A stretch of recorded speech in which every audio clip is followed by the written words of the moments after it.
Un saludo, buenas tardes, bienvenidos al último programa de esta semana, porque hoy jueves, porque les recuerdo que mañana viernes vamos a tener un especial del Costal en la feria Esencia Cofrade, que se celebra desde mañana hasta el domingo en Aguadulce. Hoy le vamos a hablar de muchas cosas. Para empezar, en un ratito, le vamos a presentar el documental La Cicatriz, que cuenta algo muy interesante, unos hechos que ocurrieron en la provincia de Almería y que mucha gente no los conoce, o que no los sitúa, mejor dicho, en nuestra provincia. También les hablaremos de fotografía, un encuentro internacional de fotografía que se va a celebrar aquí, en nuestra provincia, en Almería capital, y que lleva por título Almería desde la imagen. Hablaremos de maquillaje también, habrá tiempo para alguna sorpresa más, no les cuento mucho más. Y ahora lo que hacemos es irnos directamente con Juan Domínguez, que les recuerdo que hoy es su último día, porque hoy se nos jubila. Bueno, pues está en el espacio gastronómico de Toni García, y es que el chef Toni García está preparando todo porque mañana le toca a él cocinar en Terraza Carmona durante estas jornadas que se llevan a cabo en este restaurante veratense en torno al Toro Bravo. Juan Domínguez, buenas tardes, cuéntanos. Sí, buenas y frías tardes, todo hay que decirlo, Michel, en la que para el equipo, en este caso para la persona del equipo de exteriores de Abierto al Atardecer de Interalmería Televisión, que es un servidor, ya es la última tarde, pero luego haremos una despedida al final del programa. Primera de las conexiones que nos trae aquí para hablar con el amigo Toni, un clásico, un habitual en el programa, y todo está relacionado precisamente con algo un poquito lejos de aquí de Almería, en Vera concretamente, donde se está celebrando, aquí lo vemos, el Toro Bravo en la cocina, y además este año pues con un ingrediente, y nunca mejor dicho lo de ingrediente, por lo de la cocina, que es el 25 aniversario que organizan en Terraza Carmona. Se ha cursado invitación a prestigiosos cocineros o chefs de cocina de Almería, y uno de ellos es el amigo Toni García. Toni, muy buenas tardes. Muy buenas tardes. Bueno, desde hace muchos años vengo yo oyendo precisamente lo del Toro Bravo, Terraza Carmona se ha convertido en todo un clásico en Almería, ¿no? Sí, señor, es un placer ir a esas jornadas, ¿no? Y estar con ellos. Primero, con una familia fantástica. Segundo, que es una gran cocina. Y tercero, que esas jornadas con esa historia que tienen 25 años. ¿Sabes lo que son 25 años? Un cuarto de siglo. Madre de Dios. Una barbaridad. Eso es una barbaridad, eso es algo maravilloso. Para un promedio de 75 años, que puede ser la vida de una persona perfectamente, estamos hablando de un tercio de su vida. Estamos hablando de un tercio que llevan haciendo las jornadas del toro, ¿no? Eso es muy grande. Y es un placer que me hayan invitado. Le doy las gracias a la familia Carmona, y mañana por la mañana estaremos allí como jabato haciendo nuestro plato, que ahora lo veremos ahí, que lo tenemos preparado, ¿eh? Y mañana pues esperemos que haya mucha gente para comer y para que nos pasemos bien y nos divirtamos un poquito, porque son 25 años y eso hay que celebrarlo. Toni, yo me gustaría hacer una encuesta algún día para los jóvenes, y la mayoría de ellos, yo estoy convencido de que me diría que no han probado nunca la carne de toro, pero aquellos que ya, sí, estoy casi convencido, pero aquellos que tenemos cierta edad, yo recuerdo que mi padre siempre en feria traía la carne de toro, mi madre la hacía lo que llamaba estofado de carne de toro con unas patatas, aquello era un manjar. Está buena la carne de toro. Eso era y es un manjar. Bueno, lleva una elaboración muy larga en algunos de los casos, ¿no? Porque ya hoy en día, como ya sabes, la evolución de la cocina ha sido muy grande, que te pueden dar un tartar, te pueden dar un carpaccio, te podemos dar de muchas zonas de muchas partes del toro. Pero bueno, aquel rabo de toro, que es el que todos tenemos en la cabeza cuando hablamos. El famoso rabo de toro. Exactamente, que es lo que yo he hecho, el rabo. Yo me he ido al rabo, ¿no? Yo me he ido al rabo del toro y le he hecho un rabo de toro ahí, un canelón de rabo de toro. Pues eso lleva su trabajo, su estofado, su rebozado, en fin, lleva una tarea y una larga cocción, ¿no? Y entonces esto nos recuerda pues antaño, y a la hora que te das ese bocado pues recuerda pues esos 25 años de historia de las jornadas, que es lo que yo he intentado transmitir dentro de mi plato para las jornadas de Antonio, pues dar un bocado y que sea desde el principio hasta el final. 25 años con una evolución evidentemente en la presentación, en las texturas, pero el sabor intenso de esos 25 años. No sé si lo he dicho al principio, pero recuerdo que las jornadas eran 13 ayer, 14 hoy y 15 mañana. Mañana precisamente estamos viendo ahora las imágenes. Mañana es cuando creo que tú participas en esta jornada con lo que estamos viendo ahora mismo, ¿no? Sí, señor. Mañana yo voy con uno de los platos acompañando a unos cuantos compañeros y sobre todo a Terraza Carmona, que son los anfitriones. Yo he estado ahí media hora repitiendo, pero me encuentro incapacitado para decir el nombre de la tapa por lo larga que es. Nada, es un canelón de rabo de toro con trufa negra y chis de alcachofas. Casi nada. Casi nada. Cuéntanos un poquito la elaboración del mismo, Tony. Bueno, pues al final cogemos el rabo de toro, lo troceamos, lo enharinamos con un poquito de harina y pimentón, lo sofreímos, lo estofamos ahí en la olla, después le echamos el caldo, lo dejamos estofar con las verduritas, zanahoria, puerro, y lo dejamos estofar ahí. Un poquito de, pues cada uno le pone lo que quiera, pues laurel, en fin, cada uno los puntitos que quiera, lo dejamos estofar, reducir, y una vez que ya lo tenemos cocido, pues bueno, pues ya vamos a ir trabajando, ¿no? ¿Esto lo explica allí mañana? Pues no lo sé, yo estoy a la orden de... momento no. Estoy a la orden de... Irte para allá y te dirán esto y lo otro y ya. Estoy a la orden de... como decía que a lo que manden. Estoy a las órdenes de los jefes, que son Terraza Carmona. Los que ellos me manden yo voy a hacer. Me imagino que sí, claro, vamos a explicar nuestro menú, nuestro plato cada uno, por supuesto, y luego pues lo daremos a degustar a todos los comensales. Que pues mañana, por la previsión que hay y lo que me ha mandado Antonio preparar, ahí se esperan 220 aproximadamente. Yo me parece que algo así, no sé, no me hagas que es una barbaridad. Me imagino, y ya concluimos, que se tiene que sentir uno enormemente orgulloso de que le inviten a una jornada de esta categoría, de este prestigio, ¿no? Sí, para mí es un orgullo, hombre. La familia Carmona son muchísimos años, son una tradición, son una familia fantástica, son unos hermanos maravillosos, se entregan en todo. ¿Cómo no te vas a entregar tú? Pues para mí es un placer estar, porque el que pasa por ahí ya da un paso importante en la vida, ¿no? Es decir, aparte de lo joven que soy, no, es decir, es muy importante pasar por la Terraza Carmona, y para mí es un orgullo. Tony, que vaya muy bien mañana, que ya no vendremos más, en este caso como profesionales de la comunicación, pero sí como amigos, porque la verdad es que siempre nos has tratado con un cariño y con una que me siento muy orgulloso de ella. Yo muchísimas gracias, Juan. Para mí es un placer haber estado, que hemos estado unos cuantos añicos juntos, esto es fantástico. No te vas a estar ahí al lado y ya te pediremos asesoramiento por la experiencia que tienes en muchas cosas. Por lo tanto, si no nos vemos trabajando, nos veremos disfrutando, que tampoco está mal, que es lo que te lo mereces ya después de tantos años. Tony, muchísimas gracias, amigo. Pues primera Michel de las conexiones de esta tarde, aquí en el espacio gastronómico del amigo Tony García, y nos vamos a ir ahora para hablar de algo distinto, que es la poesía, y lo vamos a hacer dentro de lo que son las dulces tardes poéticas, pero lo haremos, lógicamente, dentro de unos minutos. Ya ven ustedes, va hoy de gastronomía y de buen comer también, ¿no? Espacio gastronómico de Tony, y después a la Dulce Alianza. Distinta forma de comer, pero bueno, no está mal. Lo que hacemos ahora es hablarles de un documental, se llama La Cicatriz. Lo ha hecho este hombre que tengo aquí a mi lado, Juan Francisco Viruega. Muy buenas. Muy buenas tardes, Miguel. Y también su productora, Cristina Serena. Muy buenas. Hola, buenas tardes. Bueno, ¿qué es La Cicatriz? Porque el nombre no ayuda exactamente. Si hubierais puesto otro nombre ayudaría más a interpretarlo, pero bueno, también se entiende el porqué y lo vas a explicar tú muy bien.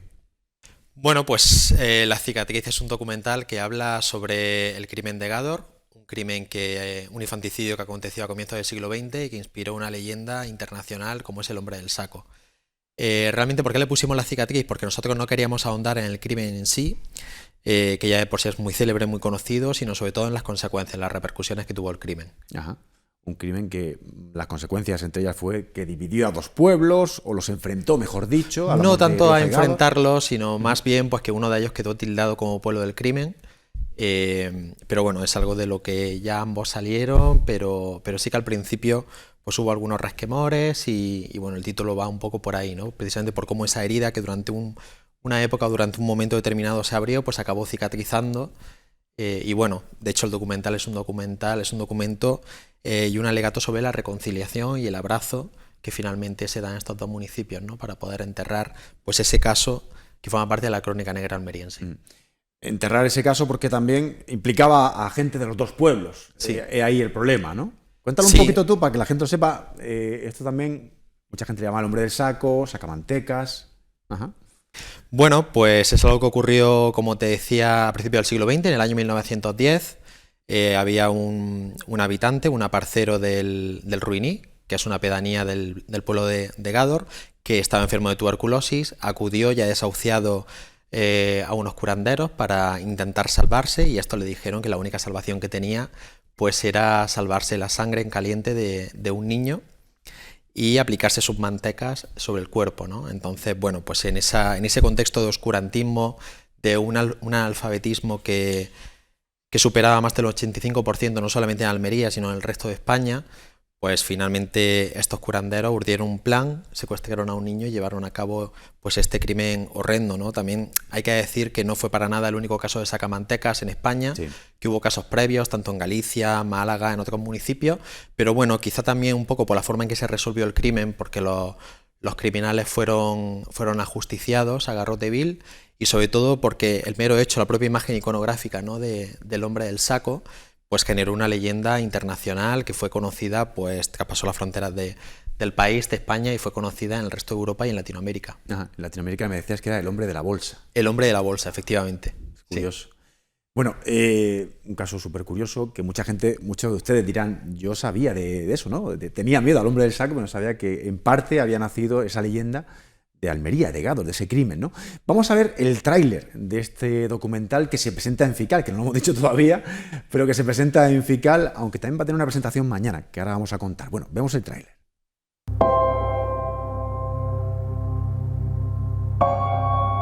Por aquellos años del año 1910 parece que era frecuente el secuestro de niños. Se preocupaban mucho de asustarnos diciendo que viene el sacamanteca o que viene el hombre del saco. No te vayas a parar, no te paras en ningún lado, ni con ningún hombre, que te coge el tío del saco. Te decía que no salgas, que te llevan igual que se llevaron al niño Bernardo. A él le gustaba mucho escuchar a estas personas que venían a cantar cancioncillas. Leona y el tonto son dos criminales, mataron al niño Bernardo González.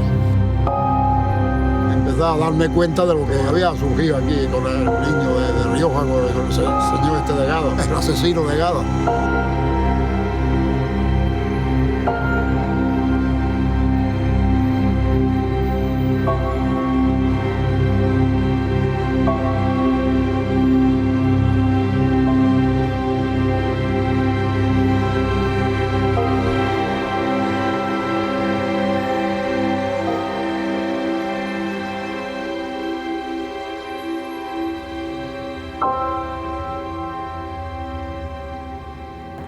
Aquí en Gádor siempre han contado como el pueblo del crimen.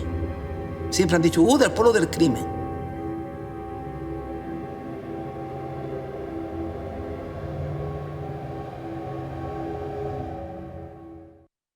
Estamos viendo este tráiler y me estaba comentando el director que exactamente ese puente, ese paso de tren, es donde ¿qué? Bueno, realmente donde ellos, el curandero Francisco Leona y el tonto del pueblo, que fue quien le ayudó, secuestraron al niño, fue en esa confluencia entre el río Andarax, el río Seco y el barranco del Jalbo, anduvieron con él rambla arriba y aprovecharon pues ese paso del tren, ese túnel que se construyó en la segunda mitad del siglo XIX para meter al niño dentro del saco, y a partir de ahí pues ya echaron a andar con él por esas trochas, ¿no?, hasta llegar al cortijo de San Patricio, que fue donde le dieron muerte. Ajá.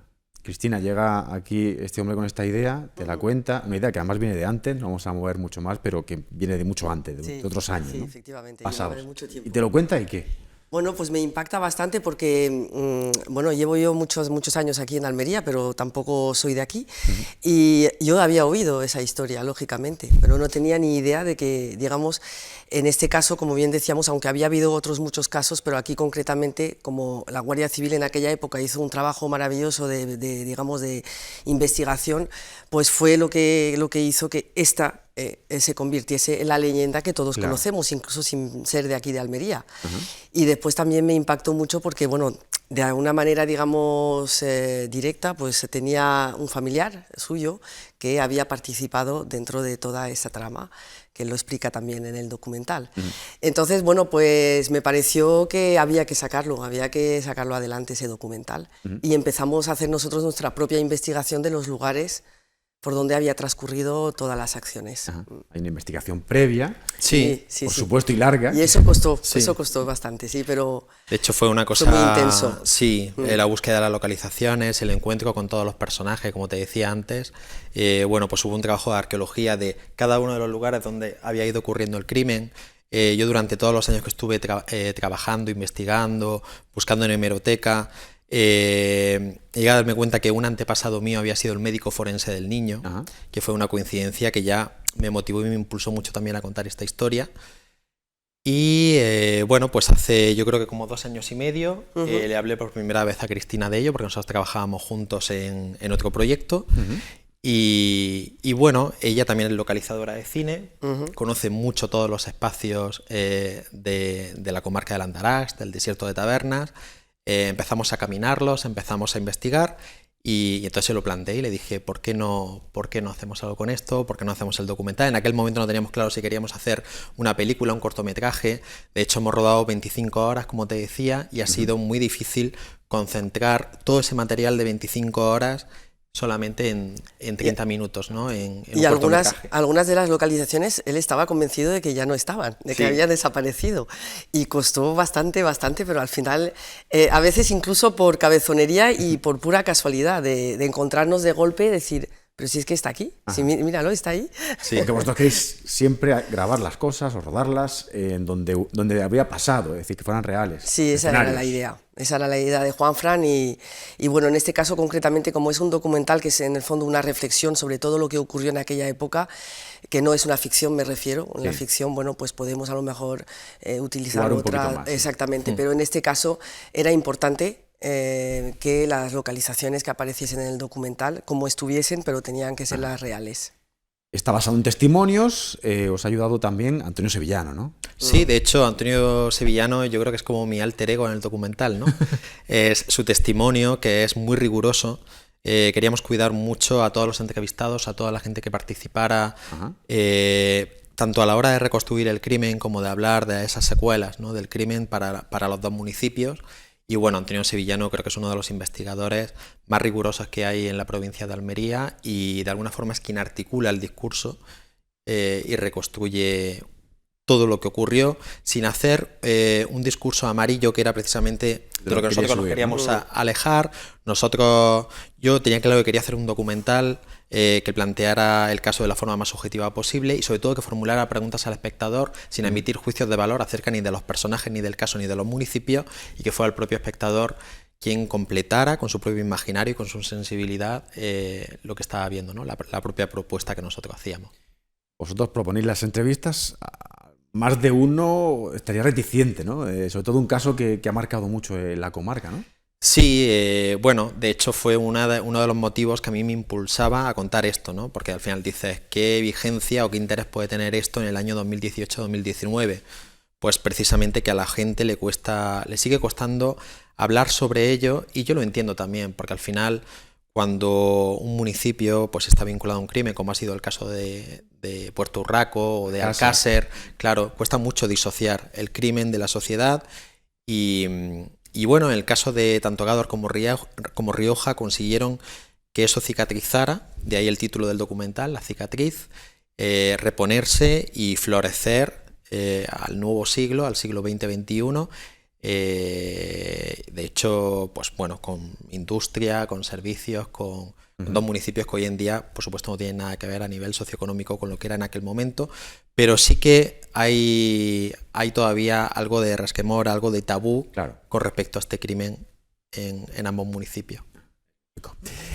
Mañana lo presentáis en 2 municipios, en Tabernas y también en Rioja. Sí, de hecho queremos agradecer tanto a los municipios de Tabernas como Rioja y Gádor porque han sido muy colaborativos, nos han ayudado mucho durante el proceso de preproducción, búsqueda como de rodaje.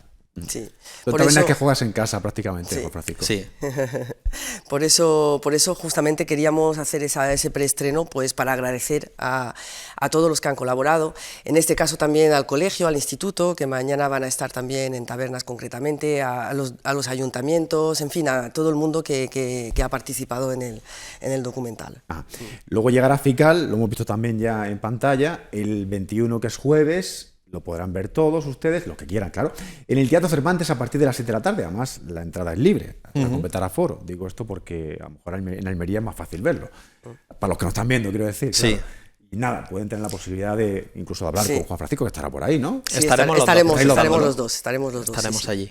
Sí. Así que bueno, esperamos que venga mucha gente, tomarnos algo luego con ellos, irnos de cañas y que nos comenten a ver qué impresiones han tenido. Y quiero aprovechar también para agradecer a la Junta de Andalucía que ha participado del documental de manera efectiva y que bueno que ha apostado por él, cosa que bueno pues se agradece también y ayuda también.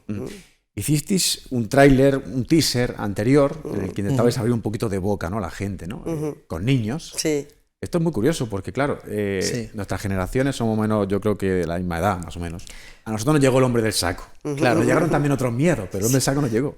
Pero es que a los niños de hoy también les sigue llegando, ¿no? Totalmente. Es que, de hecho, había algo que a mí me parecía muy interesante para este documental o para la vigencia del documental, y era cómo esa historia, cómo ese asustaniños, ¿no?, que mucha gente, muchos antepasados nuestros, abuelos, bisabuelos, habían conocido a través de Cantares de Ciego, esa imagen se había tergiversado y había ido transmutándose a lo largo de las décadas, ¿no? Entonces, bueno, me parecía que era un mecanismo narrativo para el documental muy interesante, jugar con ese antiguo programa, ¿no?, de juego de niños en el que se formulaba una palabra y ellos tenían que definirla. Sí. Entonces, bueno, pues tenemos a personas de diferentes edades, niños, adolescentes, gente ya mayor, gente anciana, y cada uno aporta su punto de vista acerca de lo que para ellos significa el hombre del saco, ¿no?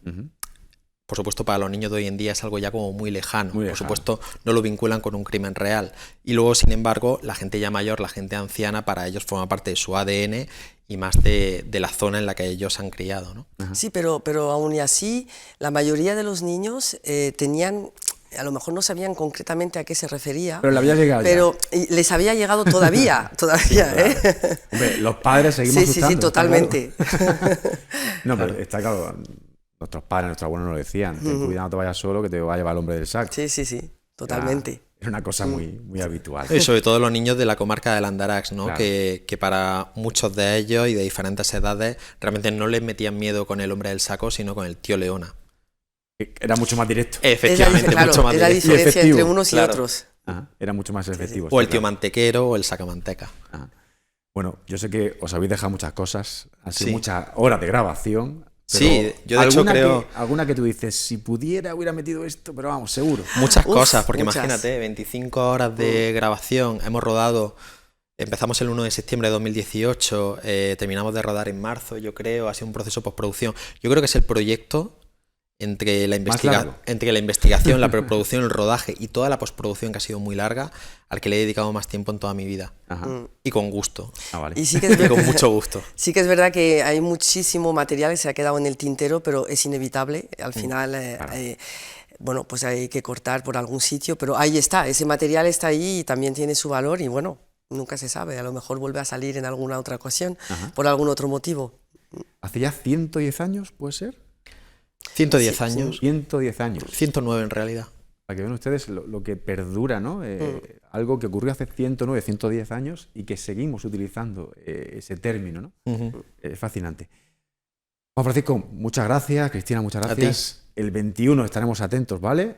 Vale, el 21, ahí nos vemos. Ya saben, a partir de las 7 de la tarde en el Teatro Cervantes y mañana, si pueden, por supuesto, en tabernas, en Rioja. Muchas gracias, ¿vale? A ti. Que vaya todo muy bien. Muchas gracias. Bueno, lo que hacemos ahora es irnos otra vez con Juan. Juan lo anunciaba, que íbamos a ir a la Dulce Alianza, pues si no me equivoco debe estar ya allí. Así que Juan, cuéntanos. Sí, Michel, efectivamente, como comentábamos en la anterior conexión, prometíamos a los espectadores que en la siguiente íbamos a abordar el tema de las dulces tardes poéticas, pero hoy cambiamos, siempre tiene que haber una novedad, hoy no lo hacemos desde la Dulce Alianza y sí lo hacemos aquí desde el nuevo Hotel Torreluz, pero los personajes son los que nos tenían que haber atendido en el otro sitio, el poeta y el organizador, el amigo Aníbal García. Aníbal, muy buenas tardes. Buenas tardes, Juan. Bueno, hoy cambiamos de escenario, ¿no? Hoy hemos cambiado de escenario, pero bueno, el motivo siempre es el mismo, que es la poesía y las dulces tardes poéticas. Que es lo importante. Yo no sé, estoy pensando toda la tarde el calificativo que podríamos usar, pero no va más ya el personaje de esta tarde, ¿no? Hombre, tener a Juan Manuel Bonet aquí en Almería ya es un lujo y tener la oportunidad de traerlo... Ahora me sale una eminencia. Pues bueno, a ver, él se lo ha ganado, no puede decir lo contrario. Se lo ha ganado con todo su estudio, con todo el trabajo que hace como poeta, como escritor, como comisario, y nosotros estamos muy orgullosos de tenerlo aquí esta tarde en esta faceta, que es la que nos afecta a nosotros directamente, que es su faceta como poeta, que nos interesa muchísimo. Entonces, el que lo tengamos aquí en las dulces tardes poéticas y que haya decidido estar con nosotros es un lujo, sí. Penúltima cita de este año 2019. Sí, segunda del año, porque nosotros vamos con el curso escolar. Entonces tenemos a Juan Manuel en este 14 de noviembre, justo en la penúltima cita. ya despegando para terminar el mes que viene con Pepa Parra. Pepa Parra, que como decía, cerrará ya el ejercicio del 2019. Sí, ya empezaremos muy fuertes también con Juan Bonilla el próximo año, es decir, que Juan Bonilla, que además tiene mucho que ver con el trabajo que está realizando últimamente nuestro autor de hoy. Y la verdad que una programación de la cual nos sentimos muy orgullosos y creo que la gente lo va a disfrutar muchísimo. Es para que os sintáis orgullosos. Don Juan Manuel Bonet, muy buenas tardes. Buenas tardes. Vamos a que los espectadores le conozcan unos minutillos antes de hablar de la cita de esta tarde. Nacido en París. Nacido en París, de padre español y madre francesa. ¿Hasta cuándo estuvo viviendo en el País Galo? Estuve viviendo hasta los 3 años y pico. Poquita cosa. Sí, pero luego después tuve la suerte de defender los colores nuestros en París, porque dirigí durante 5 años casi el Instituto Cervantes de París. Y entonces fue ya vivir como adulto en la ciudad donde nací. Y eso... ¿Nació usted para ser director? Porque fue director de... Nací para ser exdirector. En Valencia, sí. El Instituto de Arte de Valencia, director del Reina Sofía en Madrid, del Cervantes, que nos ha dicho en París, luego del Cervantes en el... Global. Sí. Pues no. Yo he estado más tiempo dedicado a mi despacho, mi mesa, que es donde estoy encantado también de estar siempre. Y la poesía en concreto nunca la he escrito en los despachos oficiales, sino que la he escrito en mi mesa, en mi casa o en casas de paso, en verano. Yo he pasado, por ejemplo, muchos veranos en esta provincia, porque mis padres tenían una casa de las primeras casas de la gente que descubrió Mojácar en los años 60, y yo viví el Mojácar de los años 60 y 70. No tuvieron mal ojo a la hora de elegir. No, y tengo grandes recuerdos, y de hecho tengo 2 o 3 poemas, o sea, tengo un poema asociado a una foto. Yo hice un libro entero que fue con un fotógrafo que le puse pies poéticos, digamos, a fotos. Le elegí Bernard Plossu, un poeta que vivió en Níjar, francés, un gran poeta, un gran fotógrafo, perdón, y entonces le puse pies a fotos que elegí de él, unas 30 fotos exactamente, y una de ellas, pues una foto de Níjar, donde él vivía, pero yo me acordé de los atardeceres de Mojácar. Preciosa. Y tengo también un poema asociado a una fotografía de Carlos Pérez Siquier, un gran fotógrafo de acá. Premio Nacional de Fotografía. Exacto, pues cuando Antonio Lafarque reunió una serie de voces poéticas para homenajear a Carlos, le dediqué un poema en el cual me fui a fijar en una foto suya sobre esa iglesia que está a camino del Cabo de Gata. Y bueno, o sea, que decir que mi poesía no es que sea siempre viajera, pero es muy viajera. Es una poesía de instantes, fugaces, en la memoria, unas notas de piano, pues por ahí va mi siguiente pregunta. ¿Podríamos definirla como un estilo de poesía vanguardista? No, me gusta muchísimo la poesía de vanguardia. La antología que sale dentro de unos días que he preparado con Juan Bonilla, uno de los siguientes poetas que estará aquí, eso es la poesía vanguardista hispanoamericana. De vez en cuando hago guiños, es verdad, a esa vanguardia, pero mi poesía se queda más en el umbral de esa vanguardia. Es una poesía que tiene más que ver con la tradición simbolista, uno de mis músicos preferidos es el compositor francés Éric Satie, y tiene un poco que ver con eso, con unas cuantas notas fugaces, con las cuales se pueden decir muchas cosas con 4 notas, ¿no? O sea, que sería una poesía que a veces se me ha calificado de impresionista, y lo acepto, o se me ha calificado incluso de minimalista. No es tan minimalista, pero sin embargo tiene sus momentos minimalistas. ¿Y poemas breves? Breves en general, sí. Me cuesta hacer un poema largo, pero también los hay. Pero mi poesía más característica es breve. No es haiku, también hay algún intento de haiku. Hay un haiku divertido escrito con un hijo mío que decía, ¿cómo se hacen los haikus? Y digo, pues mira, vamos a hacer un haiku sobre tu hermano, que es el hermano pequeño, que es muy llorón. Una puerta que chirría, no, es mi hermano. Pues eso es, por ejemplo, un haiku escrito en colaboración con mi hijo Miguel. Pero tiene algo que ver con esa fugacidad de los haikus, efectivamente. Y bueno, pues es una poesía viajera, desde luego, urbana, aunque después yo que soy más urbano que rural, digamos, sin embargo, cuando recopilé mi poesía en un tomo que un amigo mío, José Carlos Job, dijo, caramba, con el poeta minimalista, pues al final son 350 páginas. Pues me di cuenta que tenía muchísimas referencias japonesas que yo no era consciente de tener tantas. Yo estaba en Japón, eso sí que fue un viaje minimalista, 3 días, he estado en Japón, un viaje de 3 días. Sin embargo, hay muchas referencias aquí y allá a Japón. Y luego, pues hay también más naturaleza de lo que yo creía. Yo creía que era un poeta muy urbano, y aquí hay pues mucho río, mucha nube, en fin, o sea, hay mucha poesía relativa a otra patria mía que es Polonia, que es el país de mi mujer. Entonces tenía disperso por varios libros una serie de poemas que hablaban de la llanura polaca, de la memoria polaca, de Centro Europa, de aeropuertos, todo. Pues al final los acabé reuniendo en un libro que se llamó Polonia Noche y dio un libro con cierto volumen, todo dedicado a Polonia, ¿no? Entonces, bueno, pues eso es mi poesía, no se escribe con programa, se escribe en ratos perdidos y poco a poco los libros se organizan. No soy de convocar a la musa, digamos, de una manera fija. Hay gente que dice que la inspiración es trabajar mucho, pues es verdad, pero yo, digamos, tengo largos periodos a lo mejor en los que no escribo, luego va surgiendo. Ahora, por ejemplo, mi próximo libro será también algo que tiene que ver, mi próximo libro de poesía, tiene que ver también con la imagen. O sea, yo tengo mucho interés por la imagen, por mi condición de crítico de arte y de interesado también por el arte de la fotografía. Hay mucha imagen, pero el próximo va a ser un libro donde voy a utilizar postales y no sé todavía cómo se titulará, pero la idea es elegir 100 postales y también escribir 100 poemas para esas 100 postales, y que sea una especie de viaje de postales de sitios donde he estado, pero también de algún sitio que no he estado, pero que sin embargo me inspira. Idea preciosa.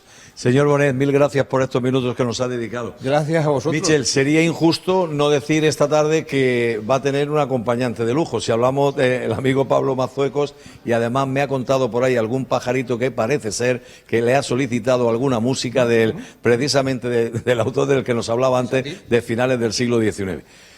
Creo que va a ser una excelente tarde. Muchísimas gracias. Gracias a vosotros. Michel, las dulces tardes poéticas continúa abierto al atardecer en Interalmería Televisión. Seguimos palpando la actualidad de las calles de Almería. Así es, Juan. Primer alto en el camino, nos vamos a publicidad y enseguida estamos con más temas aquí en El Abierto.